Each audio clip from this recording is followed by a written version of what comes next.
सभा में बस दुइये गो लाइन कहे कि जितना भी लोग कटाक्ष कर रहल बा उनकरा के बा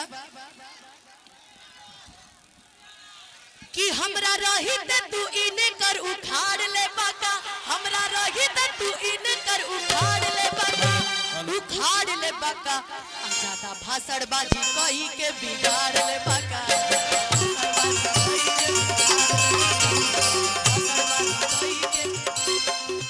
ए भाई कि हम ना ये तहरा लोग का कि हमरा रही ते तू इने कर उखाड़ ले बाका, हमरा रही ते तू इने कर उखाड़ ले बाका,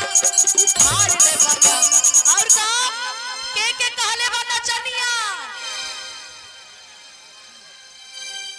आजादा अंग्रेजी बोल के उखाड़ ले बाका।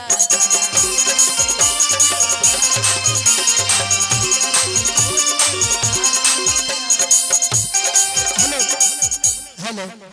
मेरा 3 जगह और मुझे जाना है, सुबह 7 बजे उठा हूँ, 3 जगह और जाना है, तो मुझे ना मैं जीतूंगा उसके बाद 5 कार्यक्रम अपने विधानसभा में मैं खुद ही करूंगा, सब आप सबके बीच में रहूंगा। अभी सबको संबोधित करना है, तो हमारे मंच पे हम जितने भी लोग हैं, हमारे अध्यक्ष साहब, सब लोग आप प्यार दीजिए, आशीर्वाद दीजिए, तब तक मैं वो काम करके आ रहा हूँ। कि ज्यादा भाषणबाजी कही के उखाड़ ले बाका, ज्यादा भाषणबाजी कही के उखाड़ ले बाका, भाषणबाजी कही के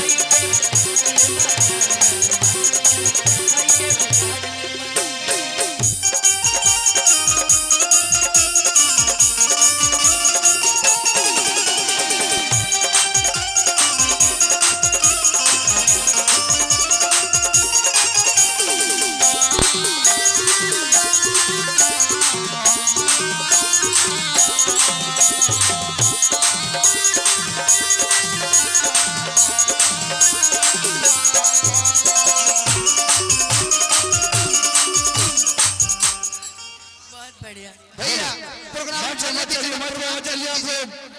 प्रोग्राम चलने दीजिए ना। आए कुछ जगह मंच से उतर जाइए, मंच पे बाबू।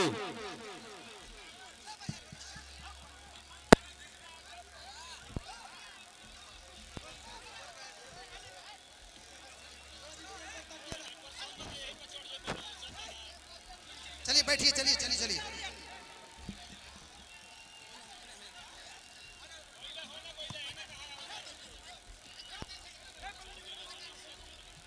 मंच को खाली करवाइए। मंच से उतरिए भैया, मंच उतरिए आप लोग, मंच को खाली कराओ, मंच को खाली कराओ। खेसारी भैया जिंदाबाद और जेडी जिंदाबाद। के बिना सुधार ना होई, सुधार ना होई। ये लाइन ये लोग बोलेंगे, ए भाई लालू बिना चलो,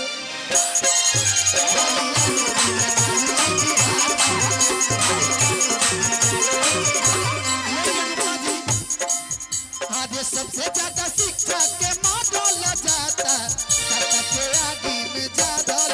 जाता।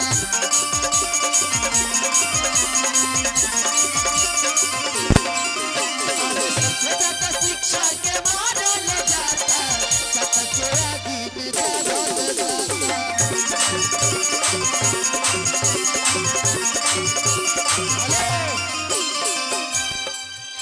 ललटनी बिना उचित ना होई, हो उजियार ना होई। ये वाला नहीं बोल रहा है, हाँ हेलो बैठा दी। और ये लेवल उठाओ के, माइक का लेवल उठा दीजिए, माइक का लेवल, सारे माइक का लेवल उठाइए, सारे माइक का लेवल उठाइए। चालू ही बिहार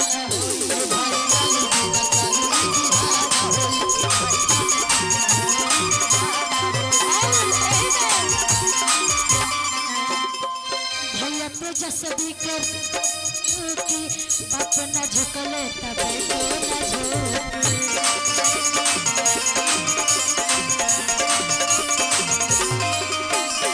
भैया तेजस्वी कर नहीं रुकी बाप न झुकले तब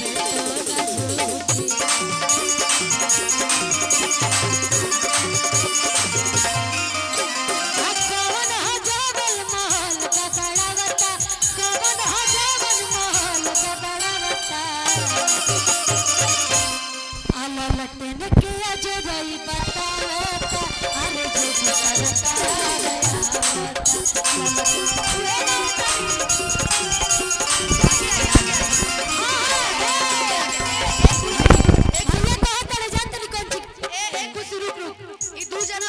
खेसारी भैया के हनुमान बड़े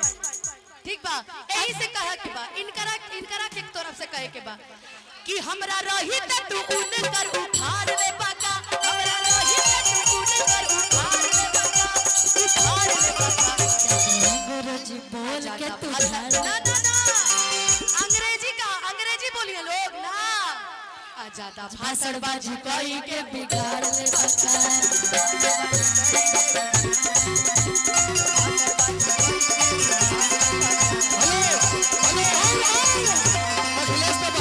अखिलेश सर भाई देखिए इधर सुनिए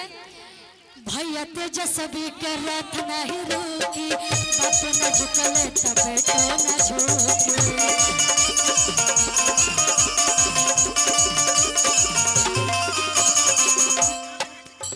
के रथ नहीं रुकी बाप न झुक तब बेटो न झुके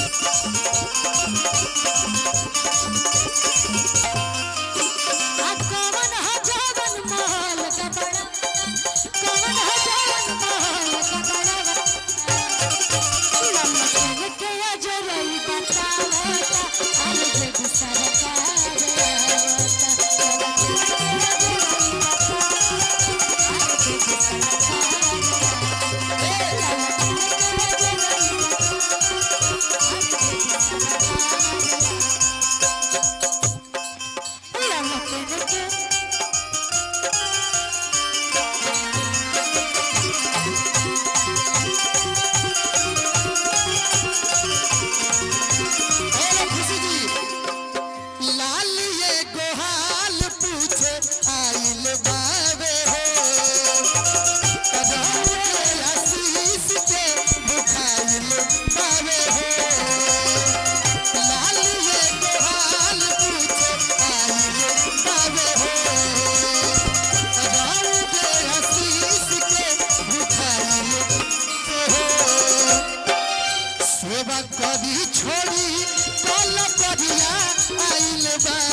सुनाते नहीं एक लाइन रहुआ बोल दी